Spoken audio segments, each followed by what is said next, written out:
Então estamos de volta e hoje o tema que a gente traz aqui é o The Last of Us, a série.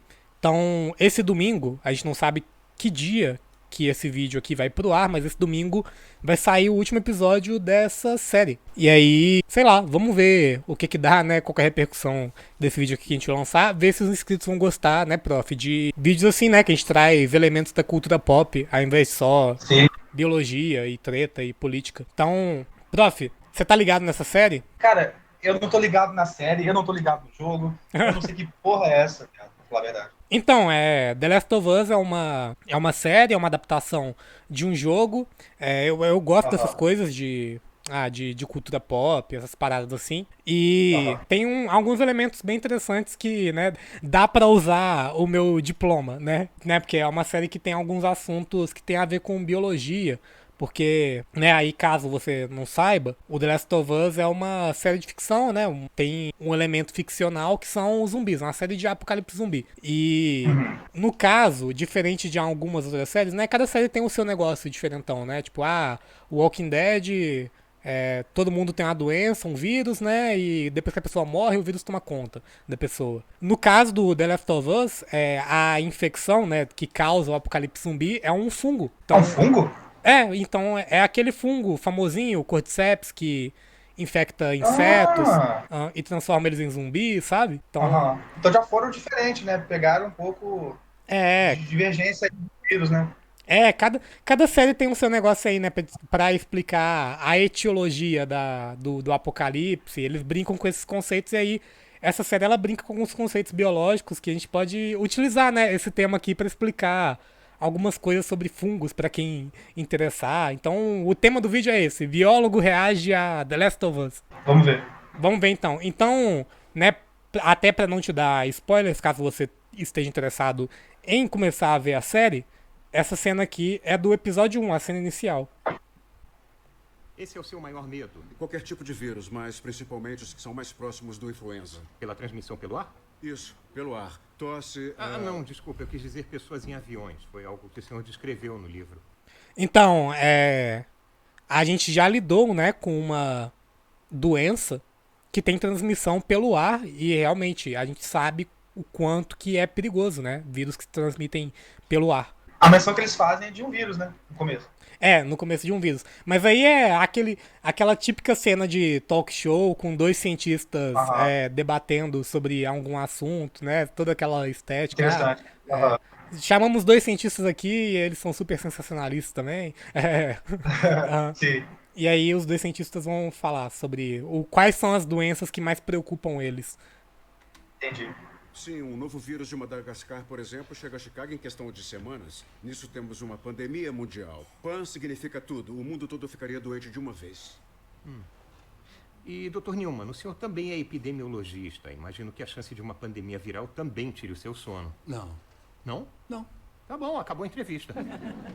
não. A humanidade vive em guerra contra os vírus desde o começo. Às vezes, milhões de pessoas morrem, como em guerras de verdade, mas no final, nós sempre ganhamos. Tá, mas só para esclarecer, o senhor acha que micro-organismos são uma ameaça? Ah, claro, seria pavoroso. Bactérias? Não, O senhor gosta de falar não. sim, Nem bactérias, nem vírus. Então, fungos. Essa reação é muito comum. Fungos parecem inofensivos, mas muitas espécies vão discordar porque tem muitos fungos que não tentam te matar, mas te controlar. Uma pergunta: de onde vem o seu LSD? de onde é que vem o seu? Vem de ergo, um fungo, e psilocibina, que também é fungo. Os vírus nos deixam doentes, mas os fungos conseguem dominar mentes. Existe um Olha que interessante, né? Eles brincando com esse conceito dos fungos com efeito alucinógeno. Os psicodélicos, É, né? psicodélicos, O próprio cogumelo, né? Muitas pessoas usam mesmo sim, como forma recreativa e também como forma de terapia medicinal, né? sim, né? Lembrando que esse tipo de cogumelo psicodélico não é ilegal, né? No Brasil. Não é legal, mas você aí de quebrada não vai dar mole não, tá? Porque é flagrante sim. Por É, favor. sim, já era falar grande, mas pouca gente sabe disso, né? Que esse tipo de coisa não é legal. Então é legalizado consumir fungos com efeito psicodélico. Só que é bem interessante, né? Eles brincam com esses conceitos. Ah, existem fungos que mexem com a mente da pessoa, e aí você já sabe onde que sim. isso vai dar, né? Mas é legal que eles trazem também, né? Ah, típica cena de filme mesmo, talk show com dois cientistas, pra setar o clima da série. E a gente tem aqui, né, um cientista menos ortodoxo debatendo com um cara mais ortodoxo. A gente sabe que o cara menos ortodoxo ele tá errado, né? Porque Aham. porra, porque a gente acabou de sair de uma pandemia causada por um vírus que se propaga pelo ar. Então, os fungos Sim. eles não têm todo esse risco. Só que é claro que na série o cientista menos ortodoxo, né, com a ideia mais não convencional, ele vai ser o cara que tá certo no final das contas, né? Aham. Mas é E, interessante. e essa terceira personagem, esse terceiro personagem é só o apresentador do talk show, né? Um Ah, comediante, um gentil assim da vida. pois é, né? Tipo, é um cara que só tá lá pra fazer as piadinhas, sabe? As No paradas. meio da parte do caralho. Ah, Aham. e a gente consegue enxergar facilmente esses exemplos repetindo na realidade, né? Ah, qualquer talk show que a gente vê que tem um cientista lá falando sobre as coisas, tem o apresentador de talk show que ele joga uma piada lá no meio Aham. pra, né, pra não deixar o clima tão pesado. Muitas vezes a gente viu também naquele filme o Não Olhe Pra Cima também, né? Que muitas vezes Verdade. Aham. muitas vezes esses apresentadores, eles simplesmente não deixam o cara trazer um assunto sério porque ficam jogando um monte de piada em cima, interrompendo essas paradas. Além de desviar, né? Tangenciar o assunto pra Claro. pseudagem, geralmente. Sim, sempre essas coisas, né? O cientista vai pro programa pra conversar sobre uma parada séria e o cara começa, mas e Alien, sabe? Aham. E a Terra plana. E a Terra plana? Aí começa a desvirtuar as coisas. Nossa, é possível ter um Aham. fungo que transforma as pessoas em zumbis, sabe? Aham. Ah, mas Interessante, interessante. Vamos ver, né? é bem legal. Fungo que infecta insetos, contamina formigas, por exemplo, viaja pela corrente circulatória até o cérebro, enche o órgão de alucinógenos, fazendo com que a mente da formiga faça sua vontade. O fungo começa a controlar a formiga, dizer aonde ir, o que fazer, como um artista controlando a marionete. E fica pior. O fungo precisa se alimentar. Então começa a devorar o hospedeiro por dentro, substituindo a pele da formiga pela própria. Mas ele não deixa a vítima morrer, não. Ele mantém a marionete viva, impedindo a decomposição. Como? De onde vem a sua penicilina? Fungos. Dr. Schoenheis está incomodado? Essa infecção por fungos é possível, mas não em humanos. Sim, fungos não sobrevivem se a temperatura interna do hospedeiro for acima de 34 graus. Atualmente, Isso é verdade. O fungo, o cordyceps, ele não sobrevive na temperatura do corpo humano. Mas é interessante o negócio que ele fala, o fungo pode controlar o hospedeiro, e é claro, né, o outro cientista aí, ele discorda, né, ele até solta um suspiro, né, pra demonstrar o quão absurdo que ele acha esse tipo de declaração, o cara tá viajando na maionese aqui. Sim, sim. O cordyceps, ele funciona assim mesmo em insetos, só que o cérebro humano, ele é mais complexo, né, do que o cérebro de uma formiga. E Aham. para controlar o comportamento do ser humano, que é bem mais complexo, seria necessário um ser com uma adaptação muito maior ao hospedeiro, que consiga fazer esse tipo de coisa. A gente sabe, não em fungos, mas a gente sabe que existem doenças que são capazes de alterar assim o comportamento da pessoa, como é o exemplo da toxoplasmose, no caso um protozoário, não um fungo. Sim. E também tem aquele caso da raiva, né? Do vírus da raiva, que também condiciona algumas coisas no cérebro, né? Como a fobia de água e algumas coisas, né? No caso, né, o efeito da raiva no sistema nervoso é mais um negócio observado em animais não humanos. Agora, no ser humano não Aham. tem toda essa alteração de comportamento, é mais uma doença neurodegenerativa mesmo. Só que, inclusive o negócio da fobia da água, que a raiva causa, né, não é que o animal ou o ser humano tem medo da água, né? Ele altera seu Aham. comportamento para a pessoa ter medo da água. É que o que acontece é que a deglutição de líquido ela causa uma dor muito forte. Então, o Hum. animal, no caso do animal, né, o animal, é claro, vai interpretar isso instintivamente e passar longe de qualquer líquido, né, vai parar de beber água. Agora, pro ser humano, Você tá causando dor, né? se tá causando dor, tá Aham. causando uma dor fodida sempre que eu tomo água, então eu vou parar de tomar esse trem. É, Agora, no caso do ser humano, a pessoa, né, durante o tratamento, ela é condicionada a tomar água, mesmo que isso cause dor, né? Então, né, toma remédio pra essas coisas. Mas, enfim, tem, né, vírus que alteram também o comportamento de animais. No caso do ser humano, não tem algo assim tão, né, tão absurdo quanto uma série que trata de um tema de apocalipse zumbi Aham. documentado. Mas. O que a gente tem Não, falei. realmente é a toxoplasmose, né? Que tem artigos que demonstram que a toxoplasmose, a forma neuronal da toxoplasmose, ela tem sim um efeito que pode alterar alguns traços de comportamento em seres humanos, inclusive. Não é um negócio também muito estudado, mas eles fazem pesquisas com pessoas, por exemplo, em profissões de risco, e eles percebem que tem uma maior prevalência de toxoplasmose na forma neuronal em pessoas com profissão de risco, porque a toxoplasmose, né, ela muitas vezes ela tem uma forma que é uma forma assintomática. Então a pessoa às vezes tem toxoplasmose e nem percebe que tem. Mas, mais uma vez, toxoplasmose é um protozoa, não é um fungo. Sim. E só para poder ficar mais claro mesmo esse assunto que os dois cientistas em questão estão abordando, então existe sim, né? Não sei, estou vendo uma pergunta. Existe mesmo, então, algum fungo que consiga, de alguma forma, controlar os hospedeiros menores, como insetos mesmo, na natureza? Isso é fato? Sim, tem o Cordyceps, que é o grande fungo do The Last of Us. A premissa da Aham. série é que, né, a grande premissa, e se o Cordyceps sofresse uma mutação pra atingir seres humanos também? Interessante. E olha só que interessante o conceito que eles vão brincar agora. O cara, ele fala que, né, o Cordyceps, ele não sobrevive na temperatura fisiológica do ser humano.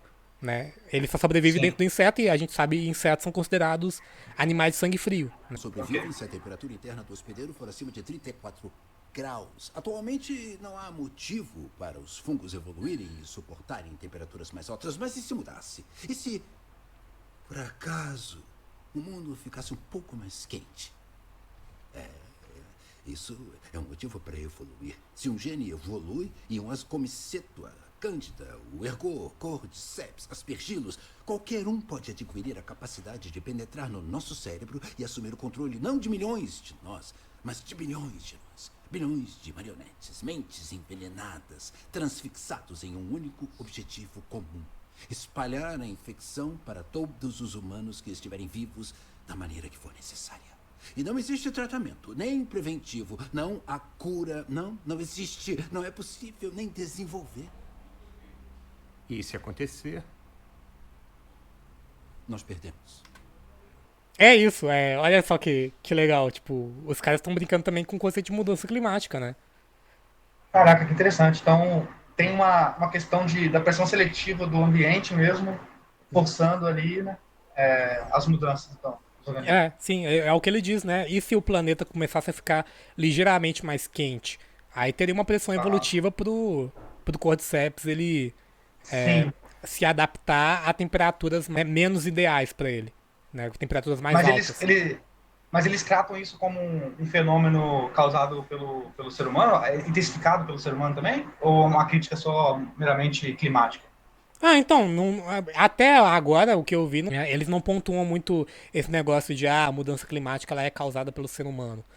Até porque a gente Aham. tá vendo uma entrevista, dá pra perceber que é uma entrevista antiga, porque os caras estão fumando no set, né? Você percebeu? Sim, sim. Aham. Aham. Então, tipo, eu imagino que no dia que essa, né, na ficção da série, no momento histórico em que essa entrevista foi dada dentro da série, não se tinha muita noção de que, existia mesmo um aquecimento global causado pela ação humana, sabe? Interessante. Aham. E aí Aham. o cara só joga isso no ar. E se o planeta ficasse ligeiramente mais quente? nós voltamos já. É isso, essa é a cena inicial da série, os cientistas, mas aí tem um outro tópico que o cara levantou. Então, um tópico abordado também é que ele fala de vários nomes de fungos, né? E Sim.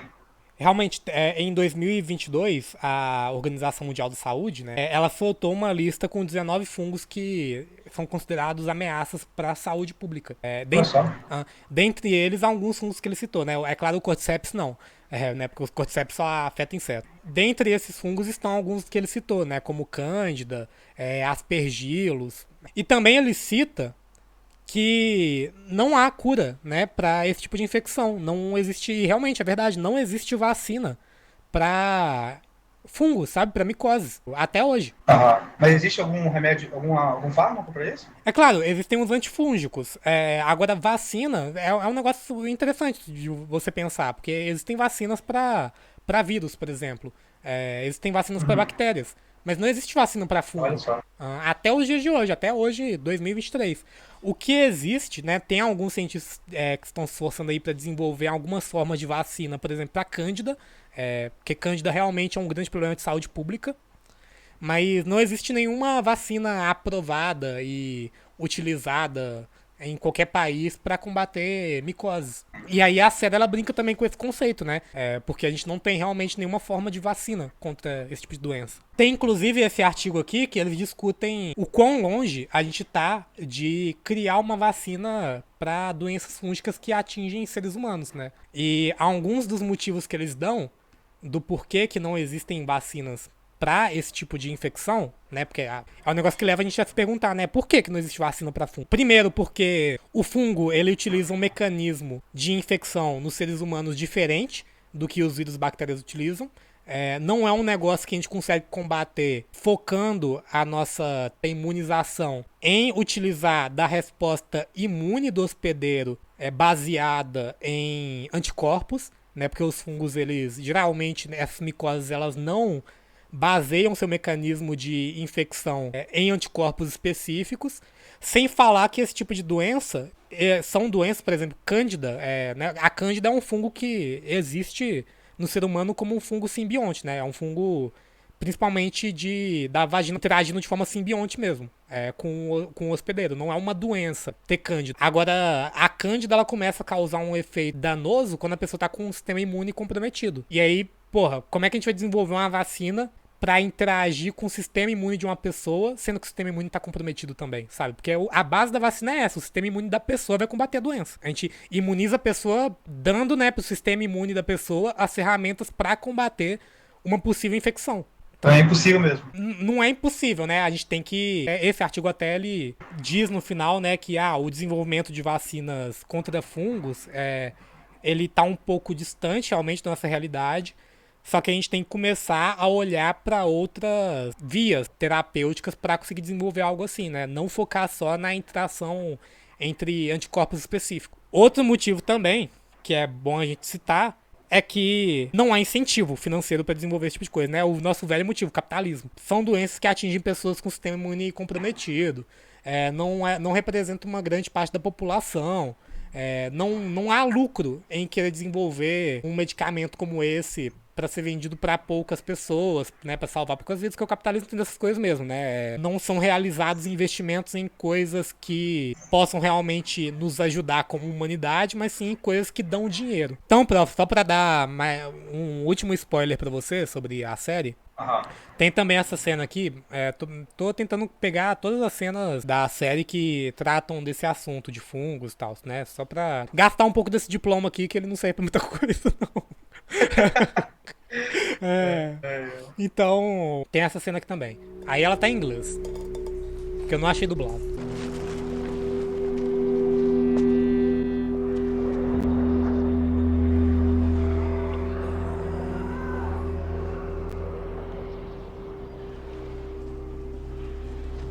There's so many.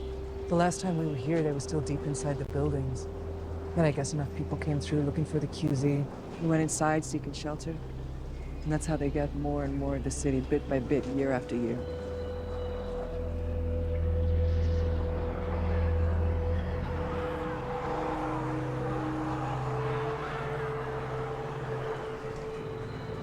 They're connected. More than you know. The fungus also grows underground. Long fibers like wires, some of them stretching over a mile. You step on a patch of cordyceps in one place, and you can wake a dozen infected from somewhere else. Now they know where you are, now they come. You're not immune from being ripped apart. You understand? É isso, a gente vê nessa cena aqui, nessa em específico, né, que o sol bate nos zumbis, né, e todos eles se mexem junto. A personagem, ela explica que todos eles, né, todos esses infectados nessa região, eles estão conectados porque o fungo, ele cresce também debaixo do chão. Eles também estão brincando aqui com o conceito de rizosfera. Porra, a rizosfera é um grande ambiente que a gente não sabe muito a respeito, que é o ambiente do solo, das raízes das plantas, onde também tem fungos. Inclusive tem fungos quilométricos. O pessoal fala, né, daquele fungo que tem no estado do Oregon, nos Estados Unidos, que é um fungo de 4 quilômetros. Cacete! Que dizem que é o maior ser vivo do planeta, que é um fungo só, uma grande colônia de fungo. É um ser vivo debaixo de uma floresta inteira, que conecta todas as raízes das plantas nessa floresta. E aí, é claro, isso serve como adaptação, por exemplo, tem plantas que quando elas são roídas por insetos, como a planta tem alguns mecanismos para detectar vibrações sonoras também, uma planta em um local pode mandar esse sinal, estou sendo atacada por insetos, fitófagos.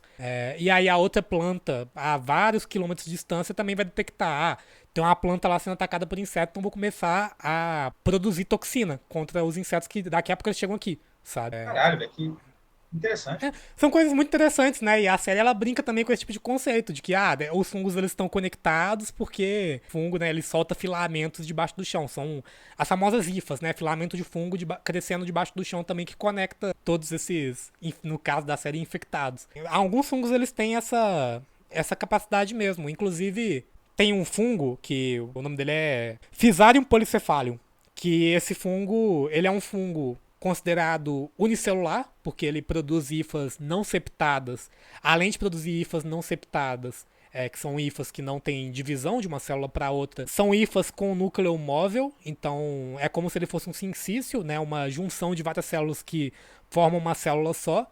Só que ele é um fungo gigante, de uma célula só, e alguns pesquisadores conseguiram detectar até recentemente que esse daí é um tipo de fungo que ele tem capacidade de resolver labirintos. Ele é um fungo que você coloca ele para crescer dentro de um labirinto, numa placa de Petri, e coloca o alimento no final do labirinto. O que esse fungo faz? Ele projeta prolongamentos dessa única célula dele em todos os percursos possíveis do labirinto, e quando ele finalmente acha o alimento no final do labirinto, ele degenera as partes que cresceram nos locais em que ele não achou, sabe? E aí ele cria e aí ele cresce só na trajetória mais simples e mais fácil e mais, né, efetiva, né, pensando na lógica de economia de recursos, para resolver o labirinto. Tem fungos com capacidade muito grande de comunicação, né, que desafiam até o que a gente acha que é uma comunicação de um ser vivo unicelular. Só que a gente também não conhece muito a respeito, porque essas coisas, elas né, porque muitos desses fungos, eles crescem debaixo do chão. Esse conceito de rizosfera é um conceito que desafia até o que a gente entende como vida. Então, nas aulas anteriores de biologia, a gente falou muito sobre aqueles 3 domínios da vida, né? A eucária, a bactéria, a arqueia. Só que é possível que no subsolo existam formas de vida que a gente simplesmente não conhece. É possível até que, que a maior parte da vida ela esteja debaixo da terra e não a vida que a gente enxerga. Isso é curioso, porque no senso comum, né, as pessoas imaginam que no oceano tenham mais espécies e mais diversidade que não está catalogada pela taxonomia, né? Uhum. E se afirmar que debaixo da terra, né, onde a gente reside aqui, ó, tem espécies, tem formas de comunicação, tem formas de... É muito interessante isso, mano. É bem interessante, né? Claro, dentro do oceano também, né? Tem toda essa possibilidade aí de seres que a gente não conhece, que talvez a gente não consiga catalogar. Eu até acho que saiu ano passado, sou de Belo Horizonte e tal, né? Mais uma vez citando esse fato. Parece que aqui na UFMG eles acharam na Lagoa da Pampulha uma espécie nova de vírus, né? O Yara vírus.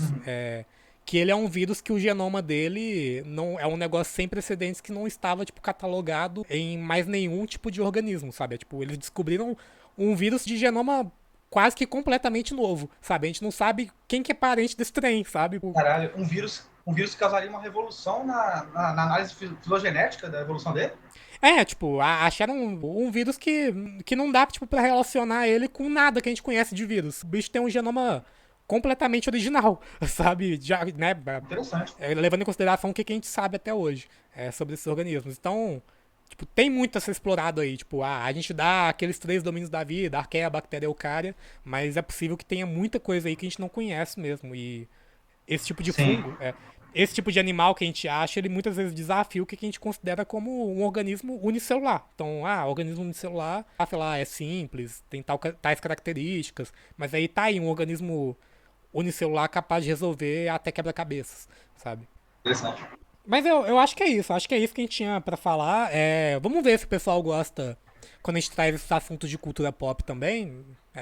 Né, vamos testar pra ver o que o pessoal acha. E também vamos testar esse negócio, né, de curiosidades biológicas. Curiosidades biológicas são legais de trazer também pro canal. Legais. Mas aí, prof, algum último comentário? Meu último comentário é mais uma dúvida mesmo, que quando estava comentando sobre a comunicação de árvores à distância, sabe? Eu fiquei aqui, batutando aqui na cabeça aqui mesmo, se essa comunicação por ondas sonoras se dá pela fisiologia vegetal da planta ou pela interação com o fungo. Me escapuliu Então, essa dúvida. pela fisiologia da planta mesmo. No caso, eu acho que não são as ondas sonoras propriamente ditas. É mais a vibração, sabe? Causada na folha. Sim. Sabe? De certa forma está relacionado com as ondas sonoras, assim, Sim, mas sim, claro. interessante. Tipo, Porque se a gente fosse falar de onda sonora, né, a gente teria que considerar, então, uma fonte, um receptor, e aí talvez considerar efeitos Doppler no meio, e não sei se encaixa com isso que eu tô pensando, né, mas é interessante essa fisiologia. Inclusive tem, sei lá, talvez eu coloque aqui no vídeo também, tem até alguns estudos que eles mostram, eu creio que seja por imunofluorescência, que eles mostram as ondas de cálcio formadas dentro das folhas das plantas. Quando uma folha é atacada em um ponto, eles conseguiram visualizar a onda de cálcio, né, que é a forma de sinalização da planta, quando acontece esse tipo de fenômeno, tipo, a onda de cálcio percorrendo a planta inteira, a folha da planta inteira. É uma comunicação super rápida. É um negócio também que desafia o que a gente tem como conceito de sinalização, de velocidade de sinalização, porque a gente tem como a forma mais rápida de sinalização dentro dos seres vivos, é claro, a sinalização elétrica, né, que ocorre no nosso cérebro, né, no nosso sistema nervoso, que é uma Sim, os neurônios e tal. que é um negócio que pra gente parece que é instantâneo. Decidi mexer meu braço, eu mexo instantaneamente. Só que essas ondas de cálcio dos vegetais, elas também são uma forma de sinalização muito rápida que ocorre dentro da Sim. planta. E consigo ver que essa biofísica é bastante vantajosa para a sobrevivência e para a propagação da espécie das próprias plantas, né? Não. Claro, claro, com certeza. Muita coisa a ser estudada. Então vamos ficando por aqui. Se você gostou do vídeo, deixe seu like, se inscreva no canal. Deixe seu comentário aí também de engajamento e também dizendo o que mais que você quer ver aqui nesse canal. Se tiver alguma coisa de cultura pop também que você queira sugerir. E é isso então. Falou e até mais.